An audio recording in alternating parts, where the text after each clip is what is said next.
discourse surrounding The Whale has been largely focused on Brendan Fraser and his triumphant return to acting with the killer performance in the film. And I'm inclined to agree, it is an incredible performance, but I was left with another point after finishing the film.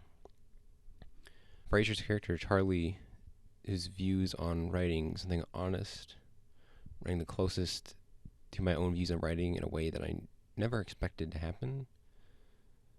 See, I found creative nonfiction in college and was immediately struck by writing that was just life told creatively.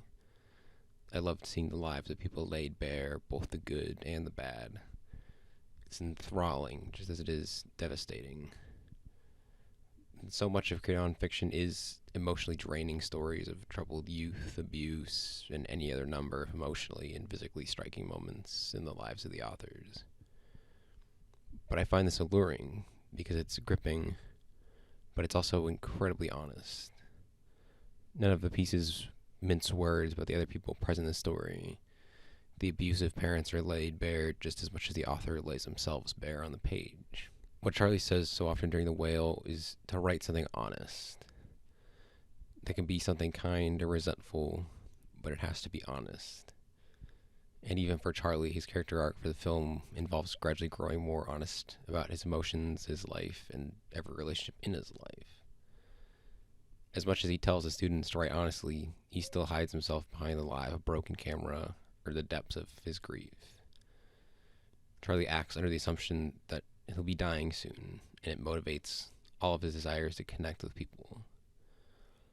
But the depths of this go even further as he still struggles to unpack the sudden passing of his partner Alan, the latter affecting every relationship in his life in one way or another.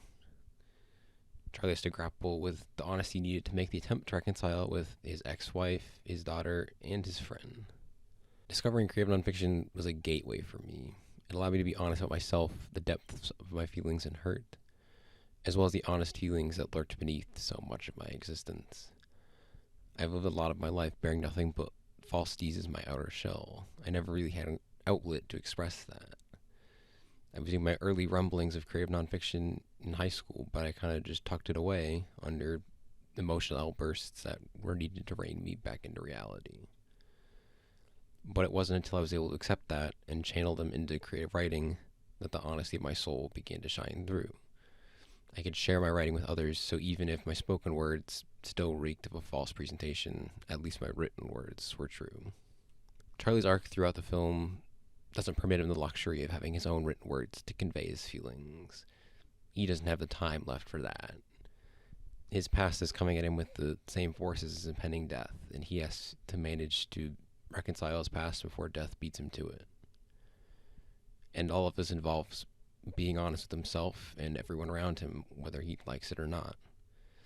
Those who love him will try to accept him, but like with Dan the Pizza Man, he sees Charlie and runs off in disgust. Or the more complicated version of that coming from Thomas. In the end, both their honest feelings are laid bare, even if they're not good feelings or good things to say to a man still grieving the passing of a loved one. But then we come to Ellie and Liz, who have more cathartic endings and reconciliations. Charlie's able to lay his last feelings and thoughts at them, and is able to reconcile, at least to some extent, with both of them. He's honest with them about everything, and it pierces through to them. Honesty is key to writing, but it's also just key to life. I enjoy writing creative nonfiction because it feels the most honest to me. The most common comment about my essays have been how raw they are. I spare no expense and mince no words to convey the feelings I want to express. And I love this. It's cathartic and honest. It's my voice expressing myself through the written word. It's the closest thing I would call to my writing style. And it happened because I was just writing honestly about myself and my life. I needed to sort through complicated emotions, so I laid them bare on the page. I poured my heart and soul and all its complexities onto the page because it was the only place where I could be truly honest. The page can't hurt me, but it can take the load off. It can allow you to process while also giving you the freedom to express. And when the two go hand in hand, truly great art is made.